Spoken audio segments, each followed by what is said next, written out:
Par quoi commencer cette vidéo Pourquoi une bière plus que de l'ice tea? Disons que ça fait quelques mois que j'ai pas fait de vidéo et il s'est passé pas mal de choses. On va pas se cacher. Wow. Alors si quelqu'un connaît un coiffeur qui est capable de venir couper les cheveux en temps de confinement, je suis preneur, je vous le dis tout de suite. On va faire un truc.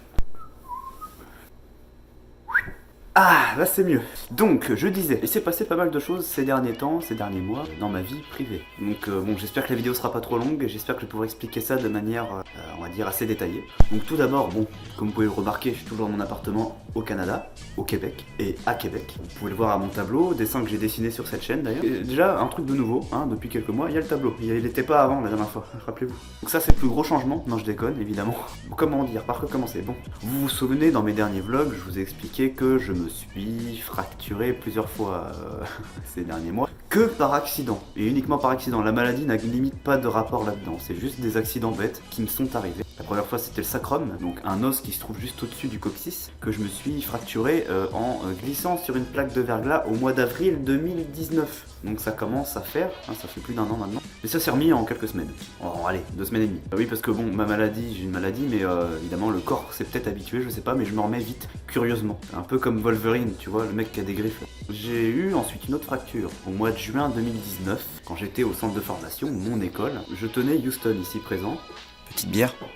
Je tenais mon chien en laisse dehors car il commence à faire beau comme aujourd'hui d'ailleurs, comme là il commence à faire chaud au Québec. Et je tenais Houston en laisse dehors, mais je le tenais là en fait. La laisse n'était pas là mais là. Du coup j'étais en train de texter au téléphone. J'avais la tête ailleurs et je salue bien mon ami que je ne lui en veux pas depuis le début d'avoir balancé un bâton parce qu'elle n'avait pas vu que je tenais la laisse en fait. Et Houston évidemment, comme c'est un chien, même si c'est un chien d'assistance, ça reste un chien, a délibérément couru vers le bâton qui est parti derrière moi et je suis parti comme ça. Et je me suis explosé la tête sur, enfin pas la tête mais la gueule en fait, sur quelques mètres en fait, à pleine vitesse parce qu'un chien, un labrador quand ça court vite, ça court vraiment vite. Et je me suis fracturé l'omoplate en 8 morceaux. 8 parties. Ça s'est remis pareil en quelques mois, je suis allé aux États-Unis un mois après à peu près. Ouais, je me suis fracturé l'omoplate le 12 juin 2019, je suis allé aux États-Unis le 19 juillet 2019. Et le 19 juillet, j'avais encore l'écharpe, mais je commençais déjà à l'enlever et à réutiliser mon bras. Donc ça s'est remis quand même aussi vite, ce qui est énorme pour un os pété en 8. Mais il y a eu un autre épisode, raison pour laquelle je ne suis pas revenu depuis quelques mois sur cette chaîne. Disons que pareil, un accident bête. Comme tout le monde peut avoir d'ailleurs. Toujours à cause de Houston, même s'il il fait pas exprès. Hein. Nous sommes partis avec une bonne amie à moi, que je salue bien, qui va se reconnaître si elle regarde cette vidéo, faire un tour un dimanche vers une ville un peu plus loin que Québec, à peu près 1 heure, 1h30, 1h15 à peu près je pense plus. Pas loin de Victoriaville pour ceux qui connaissent un peu le Québec. Nous avons fait une halte là-bas, je vais pas vous raconter le détail parce que ça reste personnel quand même, hein. C'est quand même, ça fait partie de ma vie perso. Et je respecte l'anonymat aussi. Voilà, nous sommes partis faire un tour là-bas et nous avons décidé de faire courir Houston avec d'autres chiens de la famille de mon ami. Parce que bah, c'était un peu le projet de la journée et ça faisait du bien à Houston de courir un peu parce qu'ici je n'ai pas vraiment d'endroit pour le faire courir. Hein. Tous les jours je le sors mais c'est pas très attrayant pour lui, il y a un parking, je le lâche pas vraiment parce que c'est risqué. Enfin bref, voilà, il peut pas courir en fait. Donc du coup, bah, nous avons fait une halte là-bas, prendre un peu du bon temps et la journée se passait très bien. Et mis à part l'épisode que je vais raconter en détail après, la journée ne reste pas regrettable pour moi. Je trouve qu'on a passé une très bonne journée et j'ai trouvé ça vraiment sympathique. Non, bon, bah il y a eu un épisode dans tout ça qui a un peu tout foutu par terre malheureusement, hein, mais c'est le fruit du hasard et un accident bête. C'est que je me trouvais adossé à la voiture de mon ami, il me semble, comme ça, je pense, en train de parler avec elle et quelqu'un de sa famille, enfin bref, je passe les détails, et Houston était en train de jouer avec 2 autres chiens, qui avaient un sacré gabarit aussi d'ailleurs, et ils s'amusaient entre congénères, sauf que bah, à un moment donné, ils sont surgis de derrière la voiture, nous n'avons pas réellement eu le temps de voir ce qui s'est passé, mais Houston est le premier à avoir frappé, il arrivait à pleine vitesse, dans le genou, Paf, pastèque. bah, vraiment à pleine vitesse, c'est-à-dire que mon chien fait à peu près 34 kg, voire même 36, il a couru à peu près à 30 ou 40 km/h à pleine vitesse dans mon genou. Bon bah, vous vous doutez bien que... bah ça a fait crack. Surtout qu'en plus il a tapé dans ce sens là et non dans ce sens là. Dans ce sens là ma jambe se serait peut-être pliée, je serais peut-être tombé sur le genou et je me serais relevé genre. Dans ce sens là le genou plie pas en fait. Donc sauf que là il a plié. Mais c'était pas normal. Techniquement bah Mon genou a cassé, et pas mal cassé. C'est-à-dire qu'en fait, si vous voulez, la partie qui se trouve ici a été pétée en plusieurs morceaux. La boule qui se trouve à côté de la rotule, là, a été pétée en plusieurs morceaux. Et la rotule aussi était fracturée. Donc du coup, j'ai eu le genou en compote. Et on s'est retrouvé un peu comme ça, coincé là. Sauf que je tiens vraiment, par contre, à remercier mon amie qui a fait quelque chose de vraiment... qui a gardé son calme, en fait, à ce moment-là. Elle a pas paniqué, genre. Et elle a vraiment bien géré la situation, là, vraiment. Là, faut que je l'admette, là, elle a vraiment bien géré la situation. Et elle m'a transporté à l'hôpital de Victoriaville. Et là-bas, ils m'ont fait les premiers soins. Donc une radio, déjà, pour voir ce qu'il y a. Et ils m'ont posé un plâtre temporaire.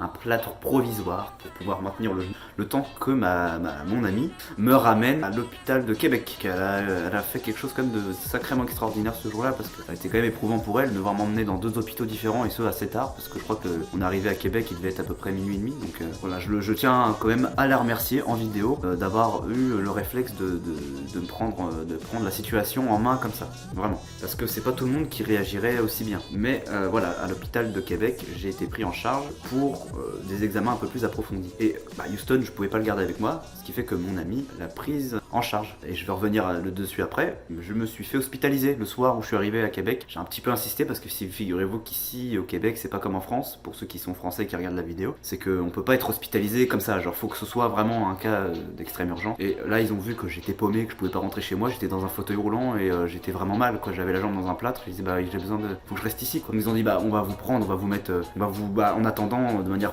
temporaire, on va vous mettre dans un couloir. Là j'ai été hospitalisé dans un couloir avec des rideaux un peu aménagés comme chambre d'hôpital, dans un lit d'hôpital. Et le lendemain matin vers 7h30 je crois, j'avais un scanner à passer. Ici le scanner est appelé TACO. C'est pas le TACO que vous connaissez là. C'est vrai que la première fois que j'ai entendu TACO j'étais en mode non mais j'ai pas faim, genre ah d'accord. Du coup ils ont fait un TACO et ils ont vu que mon genou était sacrément en mauvais état. Rien qu'un exemple, quand je bougeais la jambe comme ça dans le plâtre, ça craquait un peu. Donc du coup ils ont dit va falloir vous opérer et vous remettre tout ça en place, vous mettre une plaque et clouter tout ça vissé. Donc du coup ils ont dû m'hospitaliser. Donc c'était le dimanche, un truc comme ça. Ils m'ont hospitalisé et je me suis fait opérer que le jeudi. J'ai eu une opération de 2 heures à peu près. Ça va, c'est un apéritif pour moi parce que moi j'ai déjà vécu 12 heures d'opération. J'ai pas parlé de mon curriculum, donc bon, c'était vraiment tranquille. Quand ils m'ont dit 2 heures, je fais ah ok, allez-y. Ils m'ont opéré, voilà tout ça. L'opération s'est bien passée. Ils m'ont mis une plaque qui en fait part de là à là. J'ai une cicatrice, une balafre autant dire, de là à là. Et ils m'ont, elle est belle hein, la cicatrice, mais ils m'ont vissé tout ça là et ils ont bloqué la rotule avec un système de câble ou je sais pas trop quoi, pour pouvoir plier le genou plus vite et faire de la physio, donc la kinésithérapie. Et après du coup j'ai été hospitalisé un peu plus longtemps parce que tout simplement il s'avère que mon appartement se trouve au 3e étage. Il y a pas d'ascenseur, genre évidemment. À quoi servirait un ascenseur? Évidemment, on peut prendre des escaliers. Bon, même si t'es en fauteuil roulant, tu peux te démerder, tu grimpes ça comme ça et puis ça va tout seul quoi. Aujourd'hui, il y a toujours pas beaucoup d'adaptation pour les personnes qui se retrouvent dans des situations comme moi. Et il y en a beaucoup, hein. On est quand même pas si peu nombreux sur Terre. Mais malheureusement, encore aujourd'hui, des blocs appartements sont pas munis d'ascenseur parce que ça coûte trop cher. Mais évidemment, pas mettre d'ascenseur pour quelqu'un qui est en fauteuil roulant, c'est comme si tu ne mettais pas d'escalier pour quelqu'un qui a pas de problème en fait. C'est comme si tu mettais une porte qui se trouve au 3e étage, tu enlèves les escaliers, tu dis à un mec normal, vas-y monte, escalade le mur là. C'est pareil en fait. Donc je me suis retrouvé devoir être hospitalisé dans une chambre d'hôpital pendant à peu près 1 mois. Et ici, c'est très rare ici au Québec d'être hospitalisé 1 mois durant. Ils ont manqué de me foutre dehors plusieurs fois, mais ils ont vu que c'était pas possible, je pouvais aller nulle part. Donc en fait pendant 1 mois ils ont cherché des solutions et des centres de réadaptation et de convalescence dans lesquels ils auraient pu m'envoyer le temps de la convalescence. Sauf que il y en a pas tant que ça et pour être admis dans ce genre de centre, il faut avoir un cas plus spécial que ça. Alors moi, ce n'était pas le cas. Et la plupart des gens qui sont hospitalisés dans ces centres sont des personnes âgées. J'ai 22 ans, on peut pas me considérer vraiment comme une personne âgée. Je me suis retrouvé enfermé dans cette chambre d'hôpital pendant 1 mois. Bon, alors j'ai eu le droit aux soins quand même, à des soins quand même vraiment acceptables. Hein. J'ai été bien pris en charge quand même, hein. J'ai été encadré, ils ont fait ce qu'il fallait. Et les choses se sont quand même plutôt pas trop mal passées, vraiment. Hein. Donc, m'a agréablement surpris pour l'Amérique du Nord, vraiment, d'être pris en charge comme ça. Et je n'ai rien payé, je tiens à rappeler, à part internet. Évidemment. Du coup, je me suis retrouvé hospitalisé comme ça, à attendre. Donc, pendant 1 mois, j'étais à l'hôpital, à ne pas pouvoir rentrer, à ne pas savoir ce qui allait se passer de ma vie en fait. Et il y a eu le Covid-19 qui est arrivé entre deux, donc je me suis retrouvé confiné avant la moitié des gens. Et puis après tout le monde était confiné, donc on s'est tous retrouvés dans la merde. Mais bon, moi ça changeait pas grand chose, hein. J'étais enfermé depuis un moment, depuis à peu près 2 semaines quand le Covid a commencé à poser problème pour les gens. Mais je tiens à remercier mon amie, toujours la même, qui s'est occupée d'Houston pendant 2 mois. Voilà. Je vais revenir après dessus sur la suite des événements, mais pendant 2 mois, elle s'est occupée de Houston de la même manière que si ça s'agissait de son propre chien. Voilà, ça a été vraiment sympathique et ça a permis à Houston de vivre de bons moments plutôt que rester enfermé avec moi dans une chambre d'hôpital, même si c'était pas possible en plus, j'avais pas le droit. Ou même ici en fait, parce que même quand je suis revenu ici, après, elle l'a gardé pendant encore un bon moment. Donc, voire un mois, à peu près un mois. Donc, je tiens vraiment à remercier mon ami de s'être vraiment bien occupé de Houston. Vraiment, ça a été très très correct et très sympa. Mais voilà, en tout cas, Houston est de retour depuis à peu près un mois à la maison. Et je tiens aussi à remercier maintenant tous mes amis du centre de formation. Ils vont tous se reconnaître de m'avoir rendu visite à l'hôpital. Vraiment, ça a été vraiment sympathique de votre part, les amis. Ça montre qu'il y a toujours du soutien quand il y en a besoin. En tout cas, pour la suite des événements, eh bien, la travailleuse sociale qui s'est occupée de mon dossier n'a pas trouvé grand chose à part m'envoyer dans un hôpital qui se trouve à, je ne sais plus d'ailleurs, Loretteville, je crois, Loretteville, au fond de Québec, au fin fond là-bas de Québec, dans un étage qui est en fait une maison de retraite. Clairement, il y avait que des personnes âgées, j'étais le seul jeune et ça les a même beaucoup choqués de me voir. Or, quand je suis arrivé là-bas, ok, la prise en charge était cool, tout ça, voilà, que j'ai appris qu'il n'y avait pas internet. Il n'y avait pas de wifi, il n'y avait rien. Genre, c'était à moi de faire venir internet, c'était à moi d'appeler un fournisseur internet et de faire installer ça à mes frais dans la chambre d'hôpital pendant tout le temps qu'il m'aurait fallu, c'est-à-dire un peu plus d'un mois. Donc j'ai fait non les gars, ça va pas être possible. Donc j'ai rappelé mon cousin que je remercie beaucoup aussi parce qu'il s'est beaucoup occupé de moi ces derniers mois là aussi. Il m'a aidé à rentrer chez moi. Voilà, clairement, je l'ai appelé, je suis resté 2 journées, voilà, pas plus. Je suis resté 1 jour et demi dans cet hôpital et je suis reparti directement après. Je suis rentré chez moi. J'ai fait non, je peux pas rester là, c'est pas possible, je vais mourir. Donc je suis rentré chez moi et depuis je suis chez moi. Et ma vie a à peu près bien repris, mais évidemment une blessure aussi intense que celle que j'ai eue parce que un genou c'est une articulation, ça se remet pas en 2 semaines. Je galère encore là, je remarche à peu près bien là, mais je remarche à peine, je marche avec une canne, je mets toujours mon attelle pour pouvoir maintenir mon genou, même si je suis capable de marcher sans l'attelle, je vous rassure, et sans me tenir, sans canne aussi, mais je fatigue très vite et ça fait mal, donc je suis obligé de mettre une attelle et d'avoir une canne. Mais je commence à sortir, je me promène dehors, je commence à récupérer une vie normale, mais encore un épisode qui s'est rajouté à ma liste des nombreuses fractures que j'ai eues depuis que je suis venu au monde. En tout cas, le Covid en a rajouté une couche derrière, parce qu'aujourd'hui, on est tous confinés plus ou moins, même si ça se déconfine. On est tous confinés, mon école réouvrira pas peut-être avant septembre, il y en a même qui pensent, et je le pense aussi, que ça va pas être avant les fêtes prochaines, les fêtes de fin d'année. Donc ils sont en train d'essayer de mettre en place un système de cours à domicile, à distance, machin et tout. Sauf que pendant ce temps-là, les relations sociales, c'est pas fou. Et en ce moment, je vous cache pas que je bade un peu, voilà, comme beaucoup de gens. J'ai invité des amis la dernière fois à passer une petite soirée chez moi, la raison pour laquelle j'ai des bières, je vous rassure, je suis pas un alcoolique. J'ai acheté un pack de bières et du coup il m'en reste un peu et du coup on a décidé de passer une petite soirée ensemble parce que pour beaucoup d'amis à moi, beaucoup de gens même à travers la planète aujourd'hui, le confinement est pas facile pour ceux qui vivent tout seuls comme moi. Moi je ne vis pas en colocation, je ne suis pas en couple, enfin pas ici chez moi en tout cas, je vis un peu tout seul au jour le jour et je vois personne, donc c'est pas facile. Les relations sociales elles sont pas très riches en ce moment et ça fait un peu bader psychologiquement de voir personne. Donc quand ton seul contact social c'est les réseaux sociaux, surtout que moi je suis le gars qui prend des précautions nécessaires comme tout le monde par rapport au Covid-19 parce que c'est quand même important de le faire, c'est pas quelque chose d'anodin, mais je suis pas quelqu'un qui voilà, je vais donner un peu mon avis là-dessus, je ne suis pas un parano du Covid-19 non plus. J'estime qu'on n'est pas obligé non plus de tous être reclus chez soi et avoir personne. Je suis pas comme ça, moi toutes les personnes qui m'ont proposé de venir me voir, j'ai pas refusé une seule fois, j'ai pas dit non mais j'ai peur de choper le virus, non ouais viens, j'ai besoin de voir du monde. Enfin voilà, faut savoir être logique en fait, j'ai envie de dire, si je dois donner des conseils aux gens, il faut faire attention, il faut prendre les précautions nécessaires, mais il y a un moment donné, il faut savoir être logique et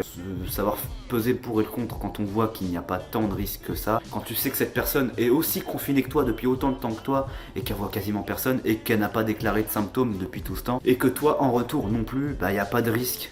On peut pas faire émerger le virus de nulle part. Il faut que le virus vienne de quelqu'un. Pour que quelqu'un le transmette à quelqu'un d'autre, il faut que cette personne l'ait. Si ni la personne en face de toi, ni toi ne l'a, le virus va pas apparaître par magie, genre. Voilà. Donc, quand tu sais que les personnes qui vont venir te voir ne sont pas atteintes et n'ont pas déclaré de symptômes depuis ces 2 dernières semaines et que toi non plus, il faut savoir arrêter d'être parano. Les gens peuvent venir te voir, y a pas de problème. Là. Même si soi-disant, il y a les porteurs sains, chose que, je sais pas, quand tu sais que le virus est un virus assez virulent qui est capable de tuer des gens qui n'ont jamais eu de problème de santé, en plus des jeunes, comme on a pu le voir dans certains articles, et que d'autres personnes seraient soi-disant capables de le porter sans rien sentir. Est-ce qu'il y a réellement des porteurs sains? Est-ce que c'est vrai? Je sais pas, je suis pas le genre à soutenir la théorie du complot, mais bon, il y a des trucs...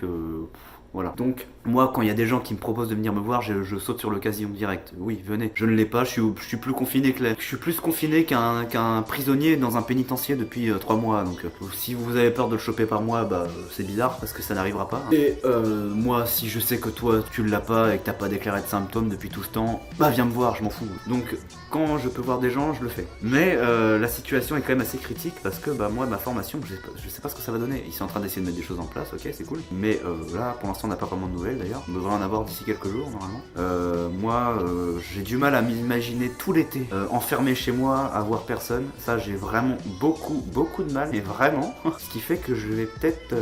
Là, ma jambe est en train de se remettre. J'hésite à rentrer en France en fait. Alors, définitivement, peut-être pas. Sauf que bon, si la formation reprend à distance, je vais pas pouvoir me permettre de faire ça. Sauf que j'ai songé, là, j'étais vraiment dans le noir total. Psychologiquement, j'étais pas bien là ces 2 dernières semaines. Et j'ai vraiment hésité à rentrer définitivement en fait. Voilà, je vais être honnête. Pas du genre à lâcher prise comme ça, mais je vous cache pas que je commençais à en avoir marre, vraiment beaucoup marre, de voir personne. Si c'est pas le virus qui me tuait, ça aurait été le suicide, j'aurais sauté par-dessus le balcon. C'est pour ça que j'ai vu nécessaire d'inviter des amis l'autre fois, ça m'a fait du bien là. Mais je commençais à me dire, je vais peut-être rentrer. Ça devient lourd de voir personne. De voir qu'il fait beau et que tu vois personne, t'as même pas des amis pour venir boire une bière ou quoi avec toi.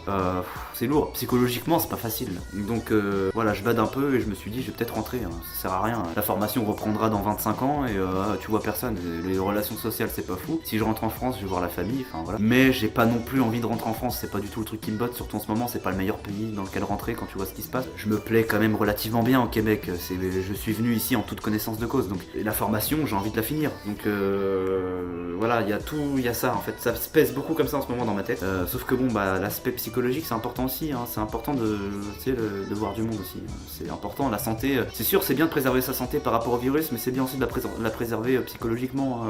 C'est aussi important en fait. Les deux sont tout aussi importants pour moi. Donc voir du monde, c'est important. Je suis désolé. Même s'il faut garder des distances de 2 mètres, ça me dérange pas. Avoir un masque, ouais, mais je m'en fous. Mais voir des gens, parler avec des gens quoi. Donc sauf qu'en ce moment, bah c'est pas trop le cas. Donc j'avoue que je pense beaucoup à plein de choses en ce moment. Je me tâte beaucoup. Quitte à rentrer temporairement, genre 1 mois ou 2 en France. Si la formation se débloque pas et qu'ils disent que tout va reprendre d'ici le mois de septembre, je pense que je vais bouger de Québec. Ouais. Après, peut-être pas en France, j'ai songé aussi aux États-Unis. J'ai appris que la frontière va réouvrir, même si je sais que là-bas c'est chaud. Je compte pas aller en plein milieu de Manhattan, je vous cache pas. Je compte aller un petit peu dans des endroits un peu moins peuplés. Mais je songe beaucoup à si les choses réouvrent à peu près cet été, pas trop mal et que c'est pas trop compliqué, je vais peut-être bouger aux États-Unis. Voilà. Donc si je fais pas la France, je ferai peut-être les États-Unis, mais il y a de fortes chances que je reste pas à Québec. Ça c'est une certitude, je vais probablement pas rester à Québec. Je vais peut-être aller aux alentours de Boston ou je sais pas, j'ai envie de bouger là. Peut-être pas forcément aux États-Unis, peut-être au Québec, mais j'ai bougé. J'aurais bien voulu bouger au Canada en fait. J'aurais bien voulu aller dans l'Ouest. C'était une chose qui était prévue cette année. Hein. Je devais aller en Alberta. Mais si les choses se réouvrent à peu près, je vais peut-être me débrouiller pour trouver un moyen d'aller dans l'Ouest si jamais c'est autorisé. Mais en tout cas, j'ai pas envie de rester enfermé dans mon appartement tout l'été là. C'est hors de question. Je vais finir alcoolique ou je vais me foutre en l'air. Les gars, là, je peux pas. Là. Si je vois pas d'amis ou quoi d'ici là, je vais devoir bouger. C'est pas possible. Je vais devoir bouger. Mais la jambe est en train de se remettre à peu près. Bon, voilà. C'est pas de whisky, hein. C'est de l'ice tea. Je ne suis pas alcoolique. J'ai ouvert la bière seulement pour la vidéo.